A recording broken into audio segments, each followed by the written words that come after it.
Hey there, it's Duchos, and welcome to another historical ride. Today, we're diving into something that really happened, and it might just surprise you more than a pop quiz on a Saturday morning. So sit back, grab something good, and let's see what history has in store for us this time. This is Duchos history without the boring stuff. Premysl Otakar I, the king who turned chaos into a crown. How to turn a small state into a kingdom that matters. Central Europe at the end of the 12th century was like a chessboard, only no one followed the rules. The Holy Roman Empire was falling apart, popes and emperors were locked in a power struggle, nobles kept switching sides, and Bohemia? Bohemia was just another piece on the board, sometimes a bishop, sometimes a rook, and sometimes swept off completely. Then came a man who didn't shine in battle, but knew power better than anyone. Premysl Otakar I, son of a duke, brother of a duke, rival to other dukes, and eventually, the first hereditary king of Bohemia. His story isn't about battlefield glory. It's about surviving political chaos, about changing sides when it mattered, about reading the weaknesses of emperors and popes, and most of all about securing a piece of parchment that had more power than any sword, the Golden Bull of Sicily. This video takes you through the journey of a man born in uncertainty who died a king. Not just a lucky ruler, but the founder of a kingdom Europe could no longer ignore. Childhood and the first fall Premysl Otakar. I was born around 1155, one of the younger sons of Duke Vladislav II and his wife Judith of Thuringia. His father became king of Bohemia in 1158, but only because the Holy Roman Emperor said so. The crown wasn't hereditary, it was more like a loyalty bonus for good behavior. And when Vladislav abdicated 2 decades later, the crown simply vanished, along with it any sense of stability. Bohemia had no rule of direct succession. The throne didn't go to the eldest son, but to the oldest living male in the dynasty. This system, called signorate, guaranteed one thing: endless power struggles. Dukes came and went, and Přemysl? At first he just watched. He saw brothers, uncles, and imperial envoys fight over the throne, while common people prayed they'd survive the year without more taxes or someone burning their village. When his moment finally came, Přemysl took it in his own way. In 1192, he and his brother Vladislav Henry grabbed control of the Bohemian duchy not by sword, but by striking a deal with Emperor Henry VI. For the right price, the emperor gave his blessing, pure politics and a trap. The brothers never paid up, and Henry, desperate to fund his crusade, had them both removed in 1193. Přemysl was forced into exile. His first grab at power, a total flop, but where others fell and vanished, Přemysl started planning his return. Not as a hopeful candidate, but as a man determined to make the throne his for good. The comeback and a masterclass in diplomacy. After 1193, Premysl Otakar I could have disappeared into the footnotes of history as just another failed contender. But that wasn't his style. In exile, he didn't sulk, he waited. He knew the empire was unstable. And in that kind of chaos, all it took was one political shift to open the door home. When Emperor Henry VI died in 1197 and a war of succession broke out in the Holy Roman Empire, Přemysl moved fast. This time, he wasn't counting on bribes or promises. He relied on local support. He took advantage of the imperial civil war, teamed up with a faction of the Bohemian nobility, and returned not as an outsider, but as a candidate the kingdom couldn't ignore. His boldest move, a deal with his own brother. Vladislav Henry, now ruling Bohemia, agreed to step down. No bloodshed, just negotiation and a few clever promises. Vladislav took the title of Margrave of Moravia, and Přemysl became duke again. But this time, he was different, sharper, more cautious, more dangerous.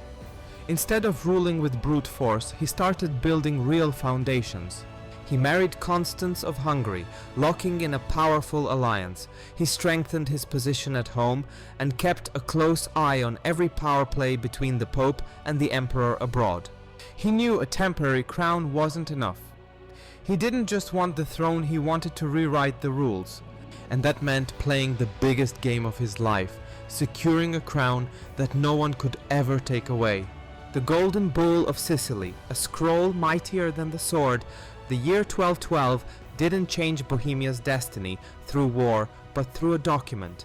In Palermo, Sicily, the residence of Emperor Frederick II, a deal was struck that would launch Bohemia into the ranks of true European kingdoms. The result? The Golden Bull of Sicily. It sounds majestic, but at its core, it was a carefully negotiated trade. Frederick needed allies. Přemysl wanted security, and in return for support, he got exactly what he wanted: official recognition of the Bohemian king as a hereditary monarch. The Golden Bull of Sicily was issued on September 26, 1212, and confirmed that Premysl Otakar I and his descendants would inherit the royal title. No longer would a Bohemian king be chosen by the emperor or selected by nobles. The crown now belonged to the Přemyslid dynasty by law. The document went even further. It stated that the Bohemian king owed no taxes to the empire, wasn't required to attend imperial diets, and held a vote in electing the emperor himself. That made him more than just a sovereign. He was now one of the empire's electors, with a say in choosing its head. It also affirmed the independence of the Bohemian lands, including Moravia, and declared that if the current king were ever unfit or unrecognized, the Bohemian nobility had the right to choose another member of the royal family. That gave Bohemia an autonomy almost no other territory enjoyed. This wasn't just a win, it was a transformation. Bohemia went from being a vassal to a partner of the Holy Roman Empire, and Přemysl, he finally held a crown that couldn't just be taken away, not by a pope, not by an emperor, not by force. At home, he strengthened his grip just as firmly. His wife Constance gave birth to an heir, Wenceslas, and Přemysl kept the local nobility in line with a smart mix of rewards and authority. He had allies, he had rules, and he had legitimacy that would outlive him. Přemysl didn't remake Bohemia with fire and steel, he did it with a pen. And speaking of history, let me introduce a sponsor that feels like it stepped straight out of a medieval chronicle. It's called Wolflund, and if you're into fantasy, Celtic art, Viking jewelry, or just want a sword that's more than a wall decoration, this is the place for you. But it's more than just a store. Wolflund is the official partner for Kingdom Come: Deliverance 2. Yes, really. You can even get the legendary Invictus sword, the very one from the game, forged for the real world. I've partnered with Wolflund because they're not only passionate about quality craftsmanship, they also support creators like me, who bring history to life. So if you want to support them and support this channel, check out wolflund.com. And don't forget to use the code Duchos05 at checkout. You'll get 5% off and help keep the past alive. Thanks a lot. And now, let's dive back into history. Legends of the king who never lost his crown. Most chronicles describe Premysl Otakar I as a master of politics, diplomacy, and backroom deals. But even a ruler as rational as him couldn't escape the pull of legend. Some stories appeared during his lifetime, others came much later. Together, they show that even a paper king could carry an aura of power and mystery. One of the best-known tales claims that Přemysl wore a ring with a blood-red seal, said to give him political insight and warn him of betrayal. He supposedly wore it only for his most important decisions, and once, when he left it behind, he nearly signed a deal that would have cost him his crown. The ring was never found again, but the story lived on. Another legend says that when Emperor Frederick II was drafting the Golden Bull of Sicily, his pen snapped 3 times a sign. They said that this was no ordinary document. Frederick is said to have turned to Přemysl and declared, "This is for a man who doesn't just want to be a king, but a founder." And then there's the tale of Přemysl visiting a pilgrimage site in disguise, in the town of Znojmo. He wanted to hear what the people really thought of him. There, he met a blind beggar, who told him, "A true king is not the one who only sees his own path, but the one who knows the blind alleys of others." Moved, Premysl gave the man a golden chain and never returned. True stories? Maybe not, but these legends show that Premysl left behind more than a kingdom and a dynasty. He left behind the image of a ruler who understood that real power doesn't just come from the sword, but from what it symbolizes. And that's why he became a king of legend, the father of the Bohemian kingdom. When Premysl Otakar first died in 1230, he didn't just leave behind a throne, he left behind a new kind of state. Bohemia was no longer a patchwork of lands ruled by feuding relatives. The crown was no longer something to beg for at the emperor's door. Bohemia had become a kingdom with clear borders, clear rules, and clear succession. Premysl never earned fame as a war hero. His name isn't tied to epic battles or bloody victories, but to something far more lasting, a document that survived the centuries.